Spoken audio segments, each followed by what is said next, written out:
ang unang issue na tatalakayin tungkol sa pagkain. Ang mga magsasalita ay tatayo. Yun nga, sa pagkain. Nakwento nga nila Kuya Binsoy, tapos ni Kuya JM sa akin, yung tungkol sa manok nga po, na yung 80-20 nga, parang ayaw nyo pa ibigay. Kung hindi ko magets bakit. Ang laki na nga nung sa inyo, 20% na lang sa amin, ayaw nyo pa ibigay sa amin yung manok. Alam nyo naman na pinaghirapan namin yun last week. Unang-una, about sa 80-20, yes, napag-usapan namin yun. Kaya hindi namin napagbigyan yung favor nila. Kasi nakaset na kami ng rules. Maybe nabanggit nila ng mga nakasama nyo yung hirap nyo sa chicken. Naintindihan namin yun. Pero kami, hindi nyo alam kung anong pinagdaanan namin para lang makatungtong dito. Pero wala ba kayong konsiderasyon, kahit konti man lang na, ay, pito sila sa labas, wala silang, may mauulo pa ba sila doon? Nagbotohan kami. And majority sa amin, nag-decide na wag ilabas ang chicken o kahit anumang gamit ang nasa loob ng bahay. Hindi namin alam how you got to that place. Oo nga, hindi namin alam. Why don't you let us know? First of all, why do we need to explain ourselves sa inyo? We don't need to explain anything. Why not? Because, if I'm being honest, how will we understand you more when you guys won't explain further? We don't have to explain ourselves because we proved it. Di namin alam how you earned to even come back here in the first place. We need some explanation din kung bakit nandito kayo and why ganun yung trato niyo sa amin. 7 kayong kumakain sa labas. Bakit nakikihatik pa kayo sa pagkain nila? Hindi ba nakakain kayo dito? May choice kayo, dalawa ni Binsoy. Bakit nga ba kami nakikihati pa sa kanila? Sundin yung tanong eh. Honestly, hindi naman lahat ng house challengers pinapahalagan namin eh. Kaya namin aminin yun. Diba tinitiis na lang namin na sa kabila ng pagtrato nyo, mapanatili namin yung friendship, yung band na nabuo namin ni Binsoy dito sa loob, sa pagitan ng house challenger at sa amin. Ang mismo dapat mo itanong, bakit kami nagtitiis sumabay sa pagkain sa inyo? Yun. Pinupunto mo na wala kaming alam sa mga napagdaanan nyo, sa paghihirap nyo, bakit nandyan kayo sa sitwasyon na yan, bakit nandyan kayo sa pwesto na yan. Yun na yun. I mean, that's it. That's the point. Naging housemate na kayo, alam nyo yung paghihirap sa lahat. Alam nyo yung paghihirap bilang housemate sa ultimong manok. Alam mo yung gano'ng kahirap makuha yung bilang housemates. First of all, hindi yun about sa naging attitude namin. E di sana mas pinaglaban mo. E di sana gumawa ka ng paraan, nakipag-negotiate ka sa amin. Di ba negotiate yung ginawa na 80-20? 80-20 na nga yung binabasihan eh. Sa totoo, nung time na yon, as in walang-wala na talaga kami. Kaya umabot kami sa point na kailangan na namin ng chicken. Yun lang ba? Sorry. What do you mean, yun lang? Come on, bro. You're inside the house. You have most of the things. You have only shower call. Yun lang, 80%. Di nga new chicken yun, but we were kind enough to offer you the 80% of our hard work. Siguro for you, yung 80% ng chicken na yun, small things. Pero, yeah, dito tayo sa loob, I think that 20% na matatanggap namin is a really big thing na for us. Actually, it's not about the chicken. Oo din. Yeah, Exactly. it's not about the chicken. Kami ang may call dito. So kung anong gusto namin, yun ang gagawin namin. That says a lot about your personality. We're confused kasi when we were housemates, fair. As housemates, as fellow housemates, it would be fair. But now that you're, house challengers, evictees, ex-housemates, you can treat us this way. Parang, what are you trying to prove naman talaga? Kasi, of course you have the call, but you also have the choice, you know? Make us understand, please. And make it make sense. Well, people change. As far as I know, hindi kami nandito to help you guys. Para pag-ianin kung ano man yun pinapagawa sa inyo. Pag-aanin. Pag-aanin. Kung ano man pinapagawa sa inyo. We're here to compete. Aabot ka sa point na may nagugutom na? Asa ng konting konsiderasyon? Sabi niyo nga, may kanin kayo. Di ba kayo pwede mabusog doon? Ako na po. Sige na, sige na. Sa sinabi ni Kuya Pat na nagbotohan, nagkasundo lahat. Ang tanong, yun ba talaga ang totoo niya?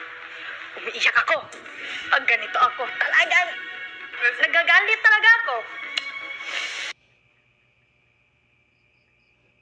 Ay.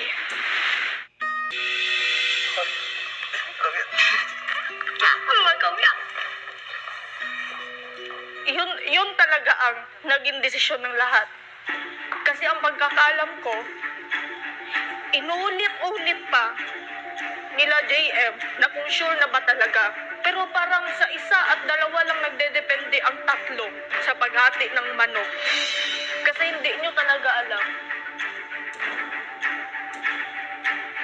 na kung gaano ka-importante sa amin ang manok. Hindi lang yun basta manok. Alam mo yun, Jared. Tinatry natin ikumpleto ang 100% para lang kuha ng madaming supplies. Sabihin natin, 1 week, may gulay kami, may kanin. Kaya yung tiisin tiris. Magagawa nyo ng paraan kahit mag-ulam kami ng asin, tuyo. Kaya namin yun.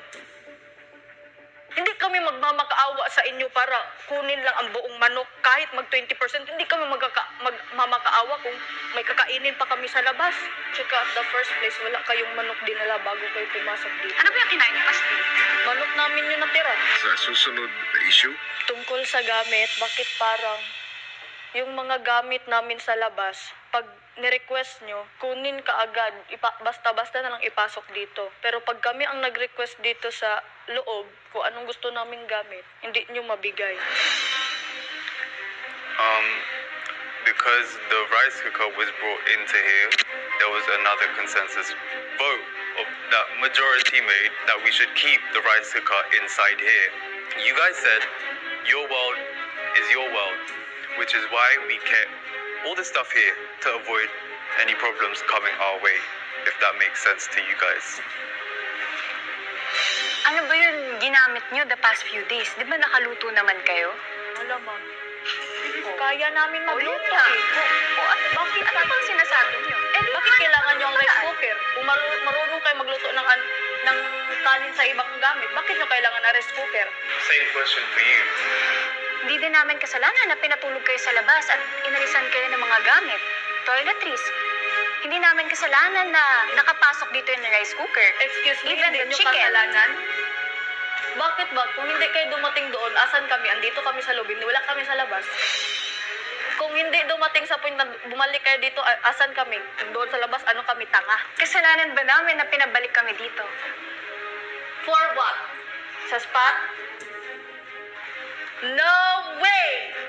You can't have our spot! Yun lang. Bakit ka natatawa? May nakatawa? Hindi. Kung akala mo makukuha nyo, hindi. Kasi paglalaban namin yan. Kahit hindi nyo paibigay lahat ng gamit ni Kuya, wala akong pakialam sa mga gamit. Minahal ko kayo na sobra-sobra dito. Minahal ko kayo. You know, you should play your cards right. Tama. And we're just playing our cards right. Kami din. Kaya never namin ibibigay yung spot namin. Never ibibigay. Walang nakalagay, di ba? Walang nakalagay, pero pwede namin ipaglaban, sabi ni Kuya. Pwede din namin ipaglaban yun sa amin. Wala akong paki sa mga flag niyo dyan. And wala din kayong paki sa inyo. Sa bagay. There's a Fair enough. competition. Iniisip lang namin sarili namin eh. Ba't namin iniisipin yung yung mga kapakanan nyo dyan? ang susunod ay ang issue tungkol sa pagiging inconsiderate. Alam naman natin, you guys were all housemates, so you guys experience what it's like to work hard to win the weekly budget. we thought you'd understand. Actually, at first, I tried to defend you guys and gave possibilities to everyone on why you're acting like this. Maybe because you had to do it, maybe you had a task, that's why you're acting like this. Pero when it came to the 80-20 point, that's where I couldn't make it make sense anymore kasi your attitude. So I was like, oh, what's going on? So that's my issue about inconsideration because I didn't feel the consideration sa hard work namin binigay for that chicken. I know it sounds shallow, chicken lang, but we worked hard for the chicken talaga because that's what we want. When it comes to in consideration, we can say and we must say na we have to because like what Jaren said, this is our world and we have rules to follow and that's one thing now we need to stick about. The portion of the 80-20, siguro yung sa endpoint kasi namin, gusto namin marinig kung ano yung pinaglalaban kasi only JM and Binsoy lang yung naririnig namin. I know na it is your hard work but at the end of the day, nung nakabalik kami dito, it's really our call not to bring out the chicken anymore.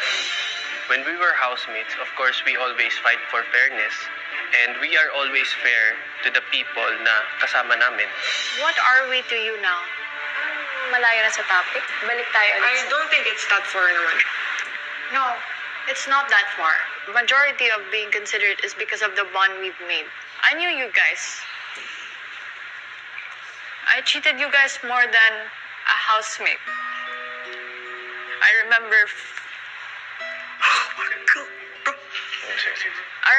first week I said, I can't believe I'm telling a bunch of strangers my story that I haven't really told anyone. Now that meron kayong sariling mundo, meron din kaming amin, you know, if I'm being honest, you know, we still think about you guys actually. And it's just hard for us to accept kasi porket na-evict kayo. How do you see us now? Of course, in friendship, hindi nawawala eh. Pero, tandaan nyo, this is a game. Uunahin pa ba namin yung iba? Yung sarili namin? Eh, pumasok nga kami dito para sa sarili namin. Hindi para sa iba. That's your answer? It's a game? What about after this? What are we? I'm just being for real. That's up to you. Ito yung genuine. Kung pinersonal mo ba talaga? Kasi kami hindi namin pinepersonal.